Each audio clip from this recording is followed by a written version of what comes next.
જંગલમાં ઠંડીની અસર. એક દિવસ જંગલના બધા પક્ષીઓ ભેગા મળીને વાતો કરી રહ્યા હતા. મિન્ટુ બોલી, મિત્રો, જંગલમાં ઠંડી ખૂબ જ વધી ગઈ છે. હવે આપણે બધાએ પોતપોતાના માળાને ઠંડીથી બચવા માટે ગરમ બનાવવા જોશે. પિંકી બોલી, હા મિન્ટુ, તારી વાત બરાબર છે. મેં તો મારું કામ શરૂ કરી દીધું છે. હું મારા માળાને કપાસ વડે બનાવું છું અને કપાસના કારણે મારો માળો ગરમ થઈ રહ્યો છે. રૂપા માસી બોલ્યા, હા, હું પણ મારો માળો ગોબર વડે બનાવું છું અને તને તો ખબર જ છે કે હું ગોબર વડે કંઈ પણ બનાવી શકું છું. પછી રૂપા માસી ભૂરીને પૂછે છે કે ભૂરી, તારો શું વિચાર છે? ભૂરીએ કહ્યું કે હું અને ભૂરાજી અમારો માળો વાંસની લાકડીઓ વડે બનાવવાના છીએ. પછી ભૂરી એ ગોપીને પૂછે છે કે ગોપી, તારો શું વિચાર છે? તારે ઘર નથી બનાવવું?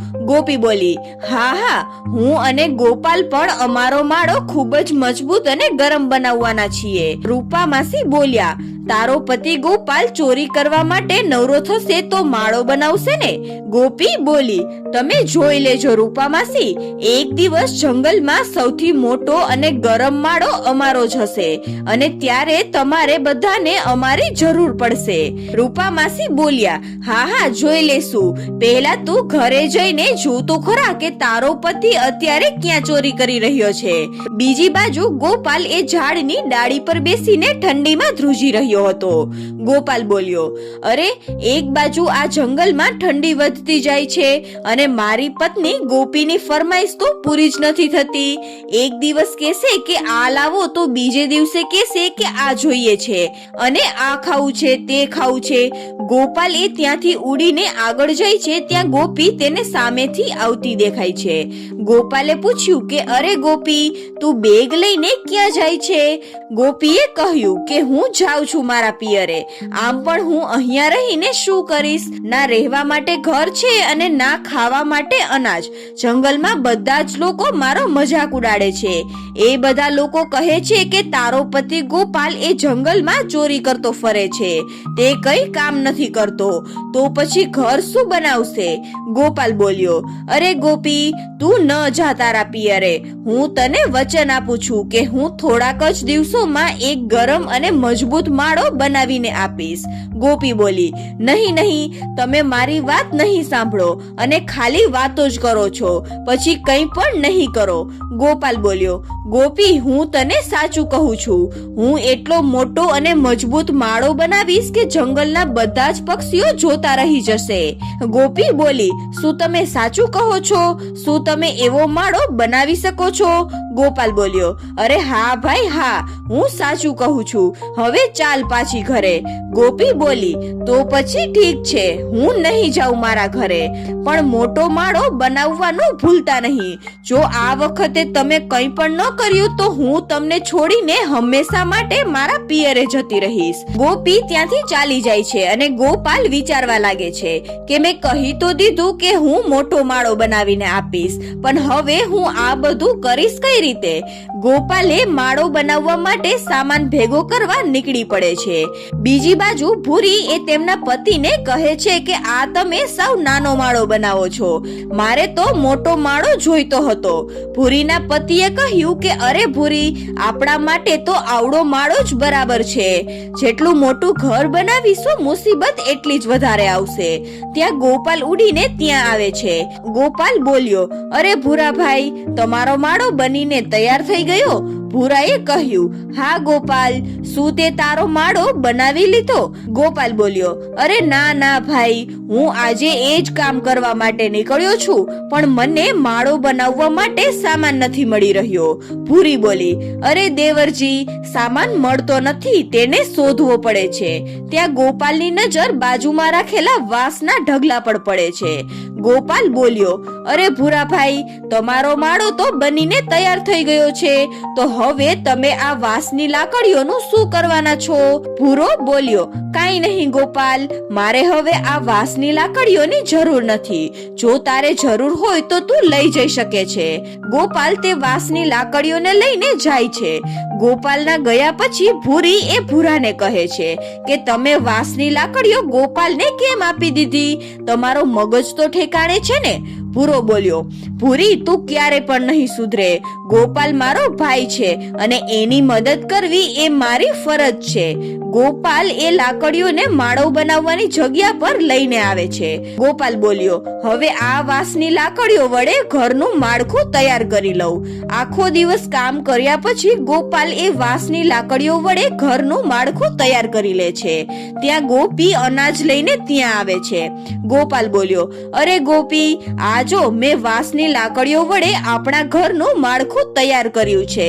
તને પસંદ આવ્યું? ગોપી બોલી, મને જરાય પણ પસંદ ન આવ્યું. હજી આમાં ઘણી બધી વસ્તુની કમી છે. ગોપાલ બોલ્યો, શું કમી છે આમાં? જરા કહે તો ખરા. ગોપી બોલી, આ ખાલી ઘરનું માળખું છે. આપણે છત માટે ઘાસ, દિવાલ માટે ગોબર અને માળાને અંદરથી ગરમ રહે એના માટે કપાસની જરૂર પડશે. આ બધું કામ હજી બાકી છે. ગોપાલ બોલ્યો, મને લાગ્યું હતું કે તારો મગજ તારા ગોઠણમાં છે, પણ હું ખોટો પડ્યો.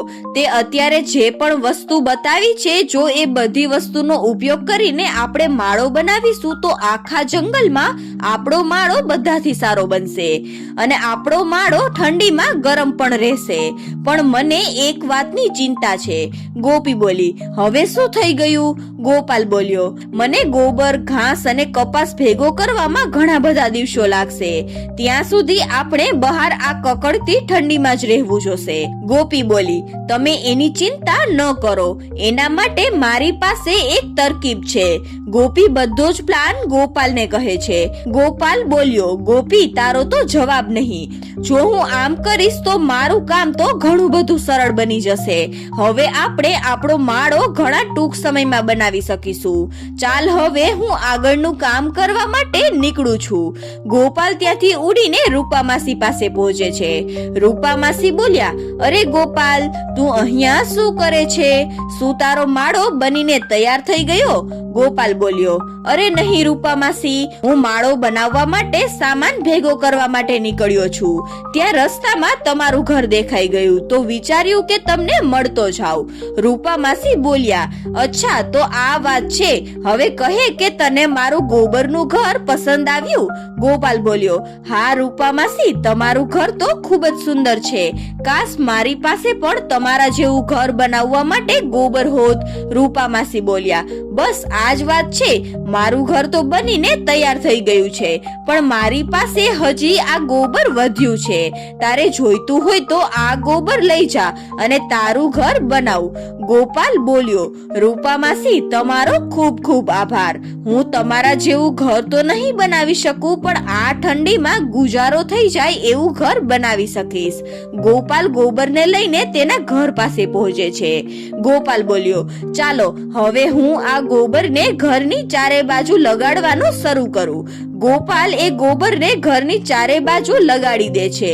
ત્યાં ગોપી ત્યાં આવે છે અને ગોપાલ તેમને પૂછે છે કે ગોપી, હવે આપણું ઘર કેવું લાગે છે? જરા જોઈને કહે. ગોપી બોલી, ગોપાલજી, હજી તો ઘણું બધું કામ બાકી છે. એ પૂરું કરો પછી હું કહીશ કે ઘર કેવું લાગે છે. ગોબરનું કામ પૂરું થઈ ગયા પછી ગોપાલ ફરીથી નીકળી પડે છે. ગોપાલ ઉડીને મિન્ટુ ચકલીના ઘાસના ઘર પાસે પહોંચે છે. મિન્ટુ બોલી, અરે ગોપાલભાઈ, તમે અહીંયા શું કરો છો? તમે તમારું ઘર બનાવી લીધું? ગોપાલ બોલ્યો, અરે નહીં મિન્ટુ બહેન, મને લાગે છે કે આ ઠંડીમાં મારે અને ગોપીને બહાર જ રહેવું પડશે. મિન્ટુ બોલી, એવું કેમ ગોપાલભાઈ? મને કહો, હું તમારી કોઈ મદદ કરી શકું છું. ગોપાલ બોલ્યો, લાગે છે કે તે તારું ઘાસનું ઘર બનાવી લીધું છે. શું તારી પાસે હવે થોડી ઘાસ બચી છે? મિન્ટુ બોલી, હા, આ જુઓ, મારી પાસે ઘણી બધી ઘાસ બચેલી છે. પણ તું ઘાસનું શું કરીશ? ગોપાલ બોલ્યો, હું પણ તમારા જેવું ઘાસનું ઘર બનાવવાનો પ્રયત્ન કરીશ. તારા જેવું તો ઘર નહીં બને, પણ આ ઠંડીમાં ગુજારો થઈ જાય તેવું ઘર બનાવી લઈશ. ગોપાલ ઘાસને લઈને ફરી તેના ઘર પાસે આવી જાય છે. ગોપાલ એ ઘાસની મદદથી ઘરની છત છતને ઢાંકી દે છે. ધીમે ધીમે ગોપાલનો માળો તેમનું રૂપ લઈ રહ્યો હતો. ગોપાલ ફરી ઉડીને પિંકી પાસે પહોંચે છે. ગોપાલ બોલ્યો, અરે વાહ પિંકી, તારું કપાસનું ઘર તો ખૂબ જ સુંદર લાગે છે. પિંકી બોલી, હા ગોપાલભાઈ, મેં એને બનાવવામાં ખૂબ જ મહેનત કરી છે. ગોપાલ બોલ્યો, ઘરને બનાવવામાં તો ઘણી બધી કપાસની જરૂર પડી હશે. પિંકી બોલી, હા, મને આ બધું કપાસ ભેગું કરવામાં ઘણો બધો સમય લાગ્યો છે. આ કપાસ માટે તો મેં આપણા જંગલની સાથે સાથે આજુબાજુના બધા જ ખેતરો અને જંગલોને ખોજી કાઢ્યા છે. ત્યારે જઈને મારું આ કપાસનું ઘર તૈયાર થયું છે. પણ ગોપાલભાઈ, તમે અહીંયા કેમ આવ્યા હતા? ગોપાલ બોલ્યો, હું પણ તારી જેમ કપાસનું ઘર બનાવવાનું વિચારતો હતો, પણ પહેલા મારે બધી જગ્યાએ જઈને કપાસને ભેગું કરવું પડશે. પિંકી બોલી, તમારે કપાસ એકઠું કરવાની કોઈ જરૂર નથી. ગોપાલ બોલ્યો, એટલે? પિંકી બોલી, મારું કપાસનું ઘર તો બનીને તૈયાર છે, પણ હજી મારી પાસે ઘણો બધો કપાસ બચ્યો છે. તમે આ કપાસ વડે તમારું ઘર બનાવી શકો છો. ગોપાલ બોલ્યો, તમારો ખૂબ ખૂબ આભાર પિંકી બહેન. ગોપાલ એ કપાસને લઈને ફરીથી તેના ઘર પાસે પહોંચે છે અને એ કપાસને ઘરની અંદર ચારે બાજુએ લગાડી દે છે. ત્યાં ગોપી ફરીથી અનાજ લઈને આવી જાય છે. ગોપાલ બોલ્યો, અરે ગોપી, આ જો આપણું ઘર હવે બનીને તૈયાર છે. હવે કહે કે તને ઘર પસંદ આવ્યું કે નહીં? ગોપી બોલી, ગોપાલજી, મને આ ઘર ખૂબ જ પસંદ આવ્યું. હવે આપણે ઠંડીમાં બહાર નહીં રહેવું પડે. ધીરે ધીરે દિવસો પસાર થવા લાગે છે અને પછી એક દિવસ રાત્રે જંગલમાં ખૂબ જ ઠંડી પડે છે. આકાશમાંથી બરફ પડવા લાગે છે. ભૂરો બોલ્યો, અરે બાપ રે ભૂરી, આજે કંઈક વધારે જ ઠંડી નથી લાગતી? ભૂરી બોલી, હા ભૂરાજી, આજે ઠંડી કંઈક વધારે જ છે. બીજી બાજુ પિંકી બોલી કે મેં આટલું સરસ કપાસનું ઘર બનાવ્યું તો પણ મને ખૂબ જ ઠંડી લાગે છે. મિન્ટુના ઘરે મિન્ટુના બચ્ચાઓ પણ કહેવા લાગ્યા કે મમ્મી, અમને ખૂબ જ ઠંડી લાગે છે.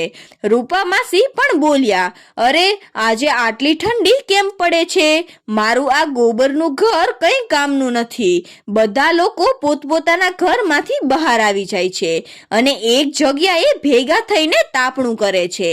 રૂપા માસી બોલ્યા, આપણા બધાના ઘર આ ઠંડીને સહન નહીં કરી શકે, એટલા માટે આપણે દરરોજ રાત્રે આવી રીતે તાપણું કરીને બેસવું પડશે. ભૂરો બોલ્યો, હા રૂપા માસી, આપણી પાસે બીજો કોઈ રસ્તો પણ નથી. પિંકી બોલી, ગોપી અને ગોપાલભાઈ અહીંયા દેખાતા નથી. એ મારી પાસે કપાસ લેવા માટે આવ્યો હતો અને કહેતા હતા કે એ પણ મારા જેવું કપાસનું ઘર બનાવશે. રૂપા માસી બોલ્યા, ગોપાલ તો મારી પાસે પણ આવ્યો હતો અને મારી પાસેથી વધેલું બધું જ ગોબર લઈને ગયો છે. મિન્ટુ બોલી, મેં વધેલું બધું જ ઘાસ તેને આપી દીધું. ભૂરો બોલ્યો, અને મેં બધી જ વાંસની લાકડીઓ તેને આપી છે. રૂપા માસી બોલ્યા, પણ ગોપાલ આ બધી વસ્તુઓથી કેવું ઘર બનાવવા માંગતો હતો અને અત્યારે તે અહીંયા પણ નથી. ભૂરો બોલ્યો, આપણે જઈને જોવું જોઈએ, ક્યાંક ગોપાલ અને ગોપી કઈ મુસીબતમાં તો નથી ને? બધા પક્ષીઓ ત્યાંથી ઉડીને ગોપાલના ઘરની બહાર આવી જાય છે. બધાની આંખો ખુલી રહી જાય છે.